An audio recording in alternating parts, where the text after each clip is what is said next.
Welcome to our October episode of Silver Linings Talk Show. We are so thrilled to have with us Jen Jones. She is a realtor, she is also an author, and we are thrilled to have her here with us to talk more about what she wrote about. Yes. Welcome to our show, Jen. Thank you so much. I'm excited to be here and share a little bit about the book and myself. Being a realtor for now over 20 years, it's been a journey, to say the least, as an entrepreneur. But being an introverted entrepreneur has added layers to our complicated, building businesses as an introvert. And so I'm a wife, I'm a mom of three, two older kids, one younger, and being a business owner has given me the flexibility to live the life that I want to live, and excited to chat about the Intropreneur. Excellent. So I love this conversation today because there are so many people who would say that they are an introvert and may find it difficult to see how they could also be an entrepreneur. And that's, a wonderful focus about today, which I love the concept of what you have created. But can we start with what would be kind of the typical definition of an introvert? How would you describe an introvert? Yes, and so, you could Google and get many different variations, but for this book in particular, and when I discuss Intropreneur, and when I talk about myself, it really is about being an introvert is getting your energy from being alone or smaller groups, and an extrovert is getting your energy from being with a lot of other people. Mm-hmm. And so just bringing it down to the baseline of where introvert and extrovert live, it is a scale, but just to get people to think about, how do I get my energy? And is this book for me? Although I have had many extroverts read the book and find it very helpful and interesting. Great. Awesome. We'll talk more about that. Yeah. So, Diane, did you want to handle the next question? Because I think yes. this is a pivotal one. yes. Okay. So, Jen, what influenced you to create the concept of the Intropreneurs? Am I pronouncing it correctly? Intropreneur? Absolutely. Yep. So the concept came to be when I was out there doing a lot of networking, and I had people come up to me saying, I can't believe it. You're everywhere. All the networking events, I see you. How do you do it? How do you have the energy to do it? I just wanted to go home and eat dinner and not leave the house again. And so as all of this sort of came to be, it was going into, COVID time. It was about March 2020. And it was, how could I give back to networking, because we were doing so much networking? How can we give back? And as an Intropreneur, it was more about how can we use our strengths to still get in front of people, to continue to build our business in such an uncertain time. And it really came to be by doing, we did a video series, we did workshops, all on Zoom, of course, workshops, speaking opportunities, just to really pull together all these intricacies of being an introvert. And someone suggested, you should put everything in a book. And I was like, that's a great idea. So I love that you kind of leading into where I was going to go next. You're basically, telling people that they don't need to be restricted by the energy that suits them. Yes. Right? So you're helping others with the tools in your book, or like you said, you were doing Zoom kind of courses to kind of get through to people.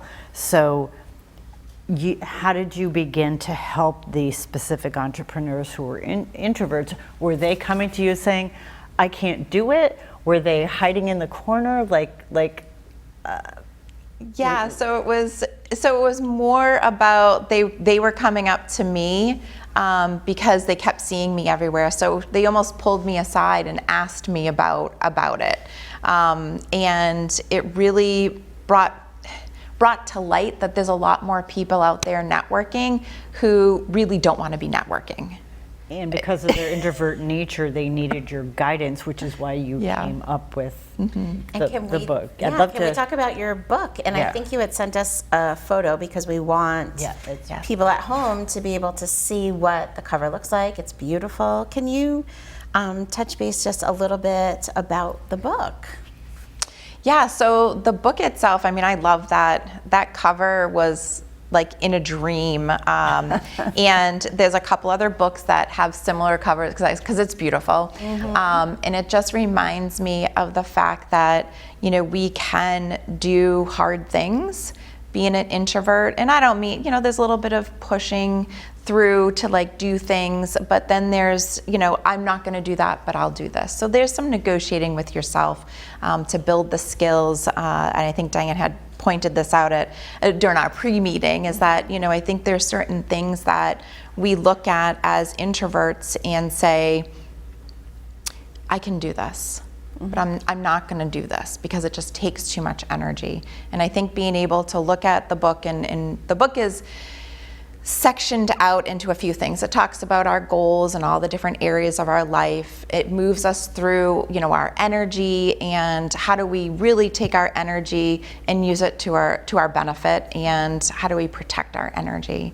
And then it goes into how do you build your business as an introvert, because all introverts are also different in how they want to build their business. Some people want to, like for myself, I love one-on-one or small groups. It's my favorite. Yeah. I'm raising my hand over here going, that's me. Like, I love the energy of a nice small group. And when I get into a larger space, I think sometimes I feel lost. Yeah. Right? So you kind of break a lot of that down into maybe introverted energy and extroverted energy, right? Like an extrovert might not have a problem walking into a large space. They're probably like, They might feed hello, off here I that. am. They do. They Yes. do. And it's amazing to watch. I think we all have so many gifts, but it's amazing to watch certain people in certain arenas. And it's nice. Those experts walk in and they are like, most of the people that I know who walk into networking who are extroverts are very charismatic. And they you know, whether you're an introvert, you're naturally guided to like go and hang out with that person. But if there's too many people, it becomes a little bit harder to do But do can that. you be charismatic and introverted? Yes. I needed to hear that. Yes. Right? I needed to hear that. And also, I think I love this topic also because so many people find themselves in an extroverted industry. Yes. Whether it's corporate, whether it is entrepreneurial. And it's about how do we successfully manage and be able to be a part of and thrive within a more extroverted environment. Yeah. Can we talk a little bit about that? Like, how does someone manage when they are consistently in an extroverted environment? Yes. Well, it all goes back to having a plan, in my opinion. And in the book, I don't know where it is, it's in there somewhere, but it's called the exit strategy. So we know as entrepreneurs, and even as career women, male or female, it's walking in, it's knowing what you're up against. But I have an exit strategy. So if I walk in and I'm like, okay, if I'm done with this, I'm gonna like go check out the bathroom. I might go outside. And so using some of that to kind of alleviate how do you actually go in and network with other people. Right, because in some of those environments, there's a rigidity and a structure that doesn't often allow for you to be yourself, right? And when we talked before, I think this piece is so important, is how very often it's the more charismatic, the louder person, the person who has no problem being, you know, outspoken, is the one that people might be listening to and paying attention to, and then the introvert could be sitting there quietly, thinking, observing, Right. and having some great ideas that may not be heard. Right, because of the structure, or if the environment is, you know, or the structure of the meeting or the event is such that it's rigid or structured so that it's not free for certain people to be able to speak up, then you're like, what as an kind of like you said, as an introvert, maybe you're stepping aside, you're not feeling welcome, etc. So in your opinion, what are you doing? Right. What are you doing to help with that? Yeah, because like I think we may find that these situations happen less and less, or maybe we just don't put ourselves into those situations. But is there a way to turn the tide?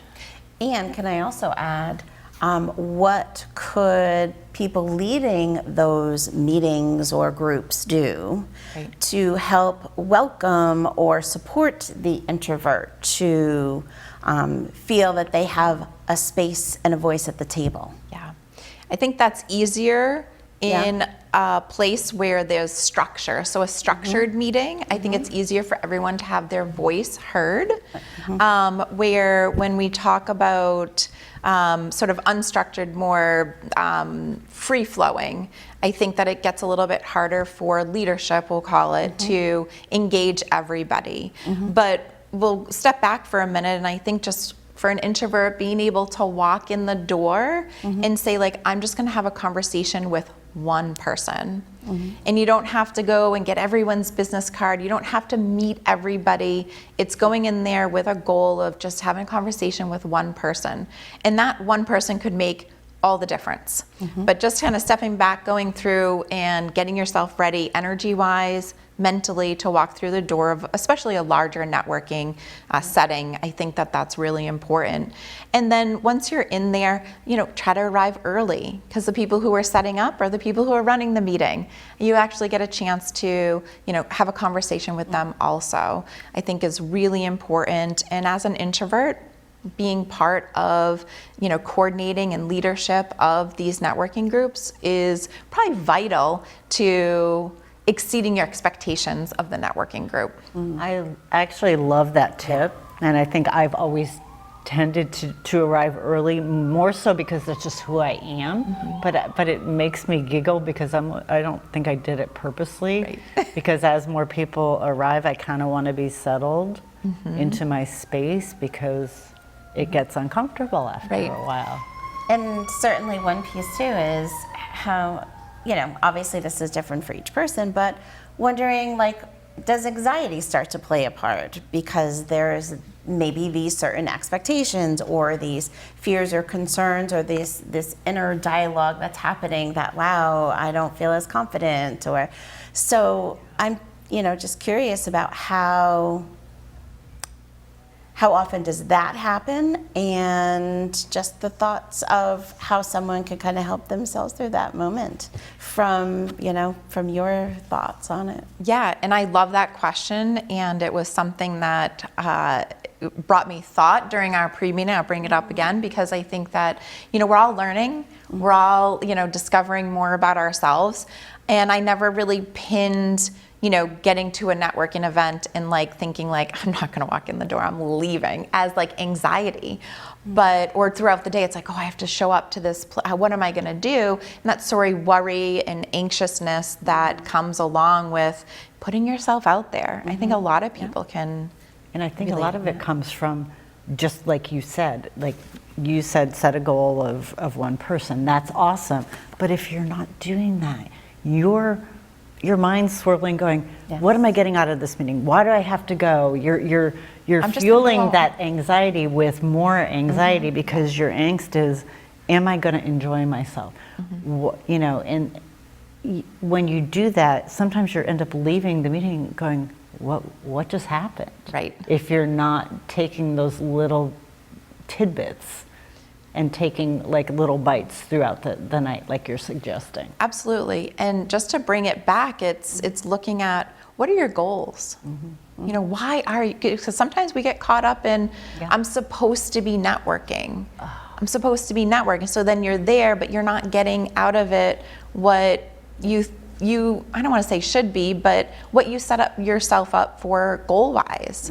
And so thinking back to why am I doing, and maybe you go through, because there was a time where I did network an awful lot and decided I think it's time for some evaluation as to what groups am I going to continue to belong to and what groups am I going to let go. Always, always. And where am I most comfortable and who are the right people for me to be talking to? Like you said, setting goals.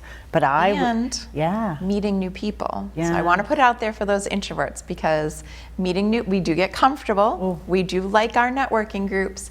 And then there's an opportunity to expand. And you can do that slowly as you set your goals and you figure out, why am I here? Why am I trying something new?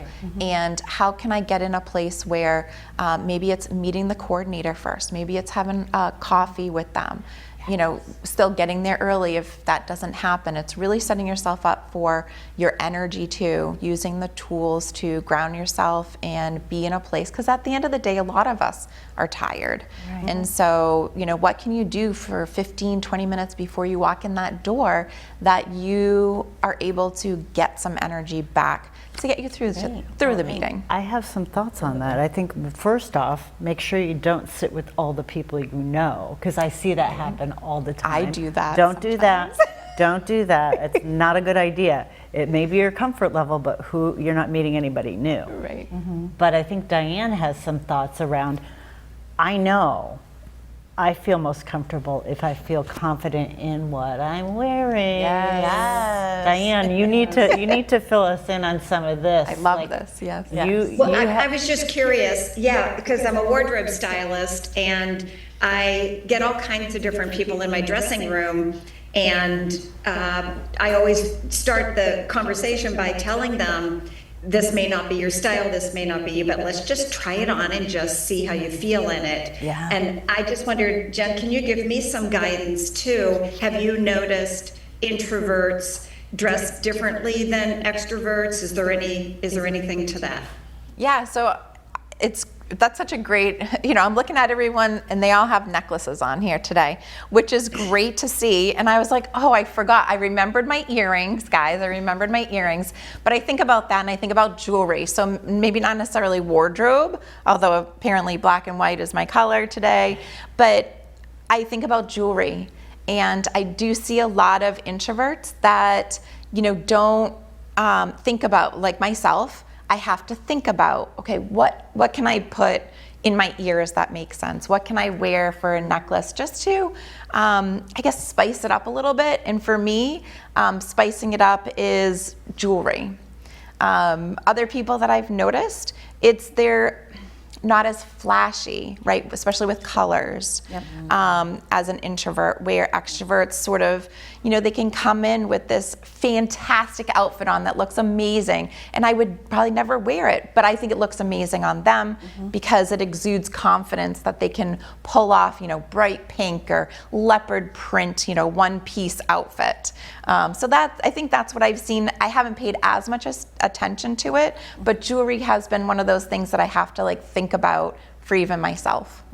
So accessories, even hats. When I see somebody walk in the room with their outfit and this big hat, they walk into the room, right? So they're probably not an introvert. Right. I would like to hear just a little bit more from you, Diane, because I, myself as an introvert, I sometimes will change. I don't know how many times before I leave the house because I have to feel good in what I'm wearing. And I might ask my husband, I don't know how many times, does this look good? And he's like, yes, it looks good. And I'm like, but it doesn't feel right to me. So it's this inner person saying, how is that going to look to others? Or I don't know if it's like I'm worried how it's going to look to others or whatever. So I want to make sure that I'm kind of neutral in my dress, or does that make sense? I know that Jen's nodding her head, but you just mentioned stepping out of your comfort zone and trying on new styles. I think also too, as we age and become more comfortable being who we are, and I think that's a good question for you too. Do you find that women change their styles and feel more comfortable doing so and just being comfortable in who they are? Oh, you're talking to me? Yes. Yeah. Well, for example, I had a pediatrician come in last week and for a styling wardrobe refresh appointment, and I could tell how she was dressed just walking in. Instinctively, I felt like she was an introvert. Then she explained to me that she was, and I mean, I did get her to put a few things on just so they were out of the box, and she actually felt comfortable with a few things. A splash of color, you know, these were not big prints or anything. They were just a few items that could spice up, as you were saying, Jen, spice up the outfit. But that's why I was asking the question, because that's what I've noticed is I just go with it, and then I keep letting them try things on just to see if it feels like them or not. A lot of times they'll just leave it. They'll say, no, it's not me. I like it, but it's not me. When maybe Or they buy it and then it they sits in never their wear closet. it. Right. That, Well, and I think don't that there's want that at all. Right. Right. So Yeah. that's So- you as a stylist saying, if you're not going to wear it, Yep. don't Don't buy it. But you probably can tell that person, right? They're not doing the and the extrovert is like, oh yeah, right. Bring me more. Bring me more. Right, What do you have right, in your orange? Right. Absolutely. So as we do kind of get used to the who we are, do you find it gets easier? I know, well, I only can really, speak from my own experience, and Yep. it sounds like I think just over time, you do get more confident in yourself overall, unless you have a big, life event that happens that really shifts you. I'm 46, and I can just tell over the last 10 years, I'm more confident in myself overall. But I think that it's experience. Yeah. It's having the experience of life that you're able to say, you know what, like I feel good in this. I almost wore a dress today, and I was like, nah, just wear pants and a shirt. So it's just funny. Right. Well, you're using what you know, and you're Yep. using what the tools. So what are some skills and tools that we can share with our audience? Yes. So one of the biggest tools is the energy toolkit, and it's something that we do, and we call it self-care. But I take it a little bit further in that, yes, we want to take care of ourselves. We want to continue to build our energy when we're feeling depleted. But we also want to pay attention, because sometimes we go through life, we go through days, and we're just not paying enough attention. Never mind breathing, right? The real breathing, not the shallow breathing, that we're not even breathing. So looking at the energy toolkit, it's what are you doing during the day? What times of day are harder for you to do things that take more energy? So it's really looking at things you do, what kind of energy you need to accomplish those things, because we all have goals that we want to accomplish each day and each week. And it's how do we, when we do feel depleted, how do we get back that energy? Talking about walking in nature, going outside in this. I love the sun. I'm sun powered. It's like my favorite thing. I do wear a lot of sunblock, which is why I still only have a little tan, but it's fine. But it's looking at, and I have a list of things that you can do. It's, it's not just about getting your nails done and getting massages, although I love getting massages. I think we have something to show on this One life of your cycle. tools, Yeah. you sent a photo. There we go. There we go. Yeah, so taking a look at every piece of our life, it really brings us back to what are we doing every day? And when we're sitting there and we're looking at, how am I gonna get out the door to get in front of people to build my business, or even if you're just in a career that requires you to interact with a lot of other people, it's what are my goals and why am I here? And I think that's really important. Even when we look at our energy, it's looking at our energy, looking at our goals. Those are really important, because that's what sort of catapults us into what we want to do next. Yep. For sure. For sure. Great. I agree. Did you have one more skill? I have lots of skills. Are but they? Is all I'm this in your book? It is. Awesome. Yes. So somebody just needs to grab your book. And so how does someone implement it? any like thought of a way that someone could take one of your skills, and any thought like a skill that you know, just randomly think about, and what could be a way that they could implement it? So I think one of the skills that over time that I have developed is really connecting with people. And I think being able to practice is part of this. It's putting yourself out there and practicing a skill. That's how we master things, is we go out there and we use it. And so being able to connect with people is, you know, not just about what your business is, but who are you as a person, and how can you connect with someone on a personal level, asking them, you know, what do you do? What's your passion? Do you have any hobbies? What are you reading? Things like that to stoke conversation that's not just about what I'll call the business or career world. It's at the core of a person, and not as deep as maybe you want to ask. You know, a lot of introverts don't want to get into that deep conversation, but really it's looking at the person without, you know, trying to dig a hole, but actually get into who the person really is. I love that. Great. I love that. Yeah, I think we had So Diane, you have our final question, which is such a great thing to wrap up the show with today. Yes, I'm curious about the gifts that Oh, yeah. the introvert. Yes, perfect. Yes. Thank you, Diane, for asking. Almost forgot that, because it doesn't come up as like skills as much as they're your innate gifts as a person. And yes, they can evolve over time as you become more experienced and master things. But some of the things that I like to highlight is, you know, think before you speak. And although sometimes that feels like a hindrance, it really is giving you the opportunity to actually listen to the person and not really overpower the conversation with just whatever comes to mind. Although I have to admit, sometimes when I'm really nervous, I can word vomit. So instead of listening, I'm word vomiting. And so I just try to remind myself to like breathe a little bit, listen to what people are saying, and be able to then respond to them. Well, it And looks like a just- very yeah. positive list, because I think know. I was just sometimes gonna people comment think that too. introvert is Shy. shy. You know, they don't have a lot to offer, but that there's a Yes. lot of good things to offer on that love list that. for Yes. sure. I love it. Yes. So I think that this was just such an important conversation to have, because there's so many introverts everywhere. And thank you so much for, you know, being with us today, talking about your book, Intropreneur. And we are thrilled to, you know, have you share some of your wisdom and guidance. And I encourage anyone who, you know, is an introvert and is like, I really need to start looking at how to branch out, how to network, how to feel more comfortable, is to get your book. And it's okay.